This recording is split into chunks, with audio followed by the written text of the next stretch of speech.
সরকারি প্রকল্প ঘিরে এর আগে একাধিক অভিযোগ উঠেছে। এবার অর্থের বিনিময়ে বিবাহিত মহিলাদের অবিবাহিত শংসাপত্র দেওয়ার অভিযোগ। এর মূল কারণ কন্যাশ্রী ও রূপশ্রী প্রকল্পের টাকা। স্রেফ প্রকল্পের টাকা তুলে নেওয়ার জন্য এই কারসাজি। বীরভূমের নলহাটি 2 নম্বর ব্লকের ভদ্রপুর 2 নম্বর পঞ্চায়েতের ঘটনা। ইতিমধ্যেই একাধিক মহিলাদের টাকার বিনিময়ে শংসাপত্র দেওয়া হয়েছে বলে খবর।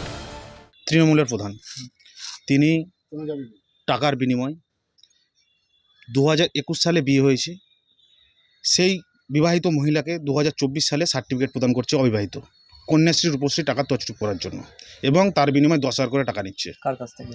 ওই যে ক্যান্ডিডেট তার কাছ থেকে। আমরা চাই দুর্নীতিমুক্ত এবং স্বচ্ছ পঞ্চায়েত গঠন করতে।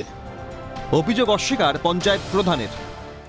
আমাকে ওরা হাসবার চেষ্টা করেছে, পারিবারিক ঝামেলা নিয়ে। আমি এইসব কাজে জড়িত নই। দুর্নীতির সঙ্গে তৃণমূল থাকে না, সাফাই শাসক শিবিরের। তৃণমূল কোনোদিন দুর্নীতি করে না, দুর্নীতির সঙ্গে তৃণমূল থাকে না। তাহলে তৃণমূলের সঙ্গে মানুষ থাকতো না। মানুষ পরপর ভোটে দেখছে যে মানুষ কীভাবে তৃণমূলকে সাপোর্ট করে। এগুলা বিরোধীদের অপপ্রচার, বিরোধীদের কোনো জায়গা না পেয়ে তারা নানা রকমভাবে তৃণমূলকে হ্যারেস্ট করার জন্যে তারা নানা রকম পরিকল্পনা বিভিন্ন সময় বিভিন্ন রকম করে থাকে। ওরা করুক, তবু মানুষকে কোনো রকমভাবে ওরা কোনোদিন পায়নি, এখন কোনোদিন পায়নি, পাবে না। ঘটনায় শুরু রাজনৈতিক তরজা। যেখানেই থাকবে ওই ভদ্রপুর 2 হচ্ছে তৃণমূল পঞ্চায়েত, কারণ এরা জানে ভালো করে যে বিবাহিতকে অবিবাহিত করে কিভাবে টাকা লুট করতে হয়, ইনকাম করতে হয়। এরা ভালো করেই জানে সমস্ত সব কিছু দুর্নীতির। এরা সব মাস্টার, এদের উপর থেকে নিচ অবধি সবাই মাস্টার। তাই এরা সেইভাবেই খাচ্ছে, সেইভাবেই করছে।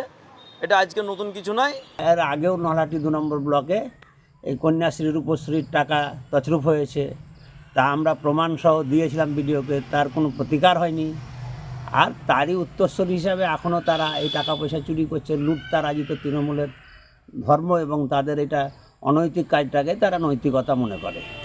কয়েক বছর আগে যার বিয়ে হয়েছে 2024 সালে, তাকে কি করে শংসাপত্র দেওয়া যায় তা নিয়ে উঠছে প্রশ্ন। এখন দেখার উচ্চ নেতৃত্ব কি পদক্ষেপ নেয়। বীরভূম থেকে ভোলানাথ চক্রবর্তীর রিপোর্ট, ক্যালকাটা নিউজ।